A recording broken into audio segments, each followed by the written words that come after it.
안녕하세요. 법무법인 율촌의 유한나 변호사입니다. 오늘은 권용환 회계사님을 모시고 이전 가격이라는 주제로 말씀을 드려볼까 합니다. 권용환 회계사님 안녕하세요. 네, 안녕하세요. 법무법인 율촌 권용환 회계사입니다. 네, 권용환 회계사님은 율촌 조세그룹에서 이전 가격 업무를 전문으로 하시면서 국세청, 국제조세협회 등에서 외부 강의도 활발하게 진행하고 계세요. 오늘은 이런 실무 경험을 바탕으로 이전 가격의 기본 개념 그리고 실무상 쟁점을 차근차근 살펴보려고 합니다.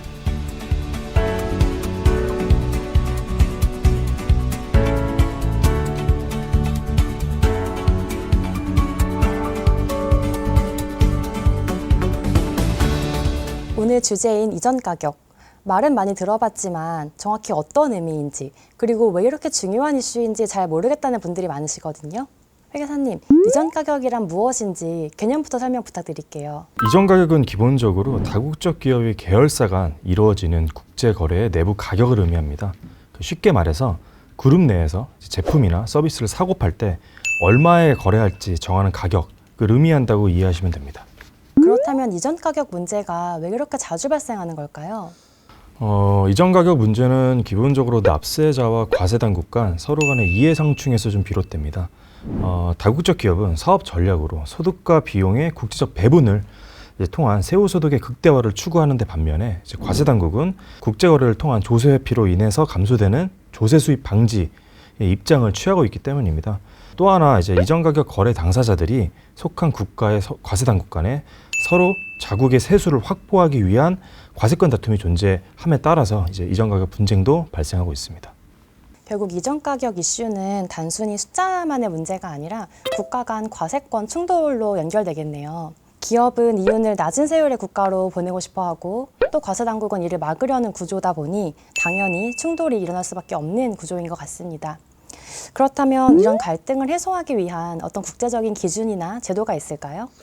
네, OECD 이전 가격 지침이라는 게 있습니다. 국제적으로 다국적 기업과 세무당국을 위한 이전 가격 지침을 OECD에서 발표를 했는데요. 1995년도에 처음 발표가 됐습니다. 이전 가격 지침에서는 독립기업 원칙, 정상 가격 산출 방법에 대해서 규정을 하고 있고요. 독립기업 원칙이라고 하면은 특수관계인 간 거래는 독립된 제3자 간의 그 거래처럼 공정한 조건으로 이루어져야 한다라는 것을 의미를 합니다. 이런 OECD 이전 가격 지침을 기반으로 해서 우리나라도 1995년 12월 달에 최초로 이전 가격 규정을 국조법에 도입을 했습니다. 그러면 국가마다 세법이 다를 텐데 국가별로 이전 가격 문제에 접근하는 방식이 달라서 또 문제가 되진 않을까요? 앞서 말씀드렸다시피 우리나라도 OECD 이전 가격 지침에서 언급하고 있는 그런 규정들을 바탕으로 이전 가격 규정을 도입을 했는데요. 우리나라뿐만이 아니라 다른 OECD 국가들을 비롯해서 대부분의 국가들이 이전 가격 규정을 입법화해서 이전 가격 제도를 운영 중에 있기 때문에 큰 틀에서는 유사해서 각 국가별로 규정이 상이해서 이전 가격 문제가 발생하는 부분은 많이 없다라고 좀 이해를 하시면 될 것 같습니다. 결과적으로 이전 가격 제도는 국제 거래에 있어서 정상 가격, 독립기업 원칙보다 높은 대가를 지불하거나 낮은 대가를 받아서 과세소득을 국외로 이전하는 경우에 과세당국이 조세 회피 의도를 불문을 하고 그 거래 가격을 부인을 한 다음 자체적으로 판단한 정상 가격으로 과세함으로써 자국의 과세권을 확보하고 그 국제적인 조세 회피를 방지하려는 제도를 말한다고 볼 수 있습니다. 그렇다면 구체적으로 어떤 경우에 좀 이전 가격 규정이 적용이 될까요? 우선 이전 가격 규정이 적용되기 위해서는 특수관계자 요건이 성립돼야겠죠. 우리나라의 경우에는 국조법에서 지분 소유 관계, 실질 지배 관계, 그리고 제3자에 의한 실질 지배 관계에 따라서 특수관계인에 해당된다고 규정을 하고 있습니다. 부연해서 설명드리면은 지분 소유 관계는 직간접적으로 50% 이상 소유한 경우, 그리고 동일한 자본주의에 의해서 소유되는 두 법인인 경우에 특수관계자로 보고 있고요. 다음으로 실질 지배 관계 같은 경우에는 지분으로 얽혀 있지는 않지만은 일방이 타방의 임원을 50% 이상 선임을 했을 경우나 일방이 타방의 사업 방침이나 거래 가격 등을 실질적으로 다 결정할 수 있는 경우에는 특수관계에 해당된다고 좀 폭넓게 보고 있습니다. 즉 국조법상 특수관계인에 해당된다라고 하면은 이 법인들 간 거래에는 모든 거래에 대해서는 이전 가격 규정이 적용된다라고 이해하시면 될 것 같습니다. 아까 앞서 설명하시면서 정상 가격이라는 말씀을 하셨는데요. 이 정상 가격이 정확히 무슨 의미일까요? 우리나라 국조법에서는 정상 가격이라는 의미를 국외 특수관계자가 아닌 자와 통상적인 제3자와의 거래에서 적용되거나 적용될 것으로 판단되는 가격이라고 이제 규정을 하고 있는데요. 즉 제3자 간의 거래에 썼을 가격이라고 이해하시면 될 것 같습니다. 네, 지금 말씀하신 내용을 들어보니까 결국 우리나라 법인세법에서 규정하고 있는 시가와 그 개념이 유사한 것 같아요. 그렇다면 국조법상의 정상가격의 의미를 법인세법상 시가와 같다고 보면 될까요? 기본적으로는 유사하다고 보시면 될 것 같아요. 이제 두 개념 모두 다 이제 제3자 간의 거래에서 형성될 수 있는 가격, 즉 이제 공정한 하고 이제 객관적인 시장 가격을 의미한다는 점에서 큰 틀에서 유사합니다. 다만 이제 법인세법에서는 거래 가격에 경제적 합리성이 있는 경우에는 그 가격을 시가로 볼 수 있다고 명시적으로 규정하고 있는데 반해서 이제 국조법상 정상가격 규정에서는 문헌상 경제적 합리성 요소가 명확하게 규정이 돼 있지 않다라는 그런 차이점은 존재합니다. 이로 인해서 이제 국조법상 정상가격의 개념은 법인세법상 시가의 개념보다는 보다 더 형식적이고 조금 더 엄격하게 이제 해석 적용되는 경향이 있다고 좀 보시면 될 것 같은데요. 그런데 이제 최근 대법원 판결에서 이런 엄격한 접근 방법에 대해서 일정 부분 좀 유연성을 좀 부여한 사례들도 있습니다. 예를 들어서 좀 특수한 상황이겠죠. 뭐 시장 진입이라든지 그 신제품을 개발한다든지 그리고 이제 뭐 위험 회피 그리고 회사의 그 전략적 판단 등이 경제적으로 합리적인 경우에는 설령 이게 제3자 간의 거래 가격과 차이가 존재하더라도 이를 이제 정상 가격으로 인정할 수 있다라고 이제 판단한 바가 있습니다. 그러니까 즉 이제 국조법상 정상 가격이라 하더라도 이제 기업이 합리적인 전략적인 판단에 따라서 거래한 것이라는 것을 입증할 수 있다면은 이제 정상 가격으로 인정될 여지가 있다라는 의미로 좀 해석될 수 있을 것 같습니다. 네, 법인세법에서는 시가 산정 방법으로 제3자 간에 일반적으로 거래하는 가격, 그리고 감정평가액, 또 상증세법상 고충정 평가 방법 이렇게 열거하고 있는데요. 그럼 정상가격 산출하는 방법에는 어떤 것들이 있을까요? 정상가격 산출 방법에는 총 5가지 방법이 있는데요. 이제 국조법에서 이제 열거하고 있습니다. 이제 비교 가능 제3자 가격 방법, 재판매 가격 방법, 원가 가산 방법, 이익 분할 방법, 거래 순이익률 방법. 이 5가지 방법인데요. 실무적으로는 거래 순이익률 방법이 가장 널리 적용되고 있습니다. 거래 순이익률 방법은 거래 가격 자체를 기준으로 삼기보다는 특정 거래에서 당사자가 전체 영업이익 단계에서 일반적인 수준, 기업 수준의 이제 영업이익을 남겼는지를 이제 기준으로 정상가격 여부를 판단하는 방식입니다. 즉 이제 개별 거래보다는 전체적인 수익성을 바탕으로 이제 분석하는 방법이기 때문에 복잡한 거래 구조나 정보가 제한되어 있는 경우에도 비교적 쉽게 적용할 수 있다라고 하는 장점이 있습니다.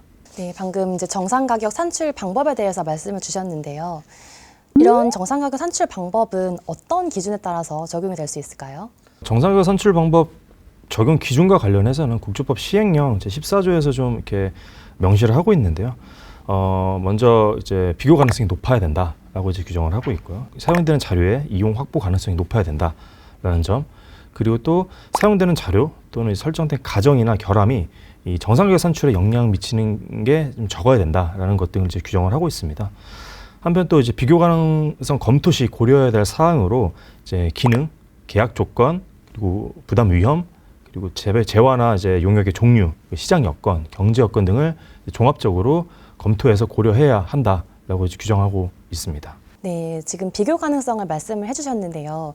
그렇다면 특수관계인이 제3자와 거래한 가격과 제3자 간의 거래 가격이 둘 다 존재하는 경우에는 어떤 가격이 우선적으로 적용이 될까요? 기본적으로 이제 내부 비교 가능한 거래가 있다라고 하면은 이제 그 내부 거래를 먼저 적용하도록 하고 있습니다. 이제 우리나라 이제 국조법 시행 규칙에서도 이제 내부 비교 가능한 거래가 있으면은 이를 먼저 우선적으로 이제 검토해야 된다라고 명시를 하고 있고요. OECD 이전 가격 지침 역시 내부 비교 대상 거래가 외부 비교 대상 거래보다 더 직접적이고 밀접한 관련이 있기 때문에 우선적으로 검토되어야 된다는 점을 명시하고 있습니다. 그럼 결국 정상 가격을 판단하는 데 있어서는 그 해당 거래와 또 비교하려는 거래 사이의 비교 가능성 여부가 되게 중요한 거네요. 이러한 비교 가능성이 실제 사례에서 문제되는 경우들이 좀 많이 있나요? 일반적으로 이제 세무조사라든지 아니면 이제 과세당국 간이겠죠. 과세당국 간, 양국 과세당국 간 서로 하고는 상호합의나 이제 정상가격 산출 방법 사전 승인, 뭐 저희가 이제 흔히 말해서 APA라고 하는데요. 이런 협상 진행 시에 상대방이 제시한 비교 대상 거래, 비교 대상 회사에 대해서 비교 가능성이 없다고 다투는 경우들이 좀 종종 있습니다. 뭐 이와 관련해서 좀 몇 가지 대법원과 이제 조세 심판원 선결정례를 한번 뭐 말씀드리면요. 대법원은 이제 취급 제품의 종류 및 도소매 등의 거래 단계, 그리고 사업 활동의 기능, 환율 변동 등 경제 여건 등에 있어서 본질적인 차이가 존재하는 경우에는 이제 그 해당 비교 가능 거래는 비교 가능성이 없다라는 취지로 이제 판단한 바가 있고요. 조세 심판원 역시 이제 유사한 제품을 판매하는 경우라 할지라도 거래 단계라든지 매출 규모, 그리고 거래처 영업 환경 등에 있어서 차이가 존재한다면은 비교 대상 거래를 다시 선정할 필요가 있다라는 입장을 취하고 있습니다. 다만 이제 반대로 이제 법원은 이러한 차이가 존재하더라도 그것이 합리적으로 추정이 가능한 경우에는 비교 가능성이 없다고 단정할 수 없다라고 이제 본 사례들도 존재합니다. 네, 결국 핵심은 그냥 겉보기에 비슷한가가 아니라 실제적으로 유사한가로 보이네요. 오늘 사례들을 통해서 정상 가격 산정에서 비교 가능성에 대한 판단이 얼마나 중요한지를 실감할 수 있었던 것 같습니다. 단순히 업종이 같다고 해서 비교 가능하다라고 판단하기보다는 좀 시장, 기능, 거래 조건, 그리고 위험 분담까지 종합적으로 고려해야겠네요. 네, 맞습니다. 이제 이전 가격 분석에서 이제 얼핏 유사해 보이는 거래를 이제 그대로 이제 비교 대상으로 삼는 경우에는 굉장히 세무상 위험이 많이 있다라고 이제 보시면 될 것 같고요. 실제로 이제 과세로 이어지는 만큼 이제 비교 가능성 원칙과 이제 판례 기준 등을 종합적으로 고려해서 이제 비교 대상 회사를 선정해서 정상 가격을 산출하고 이제 관리할 필요가 있습니다. 이전 가격이라는 주제가 처음에는 조금 어렵게 느껴질 수 있는데요. 짧은 시간 안에 핵심을 쉽게 잘 이해할 수 있었던 좋은 시간이었던 것 같습니다. 회계사님 오늘 귀한 시간 내주셔서 감사합니다. 네, 초대해 주셔서 감사합니다. 지금까지 법무법인 율촌의 권용환 회계사님께 이전 가격 관련해서 좋은 말씀 들었습니다. 국제조세 등 관련해서 추가로 궁금하신 사항이 있으시면 저희 율촌으로 연락 주시면 될 것 같습니다. 감사합니다.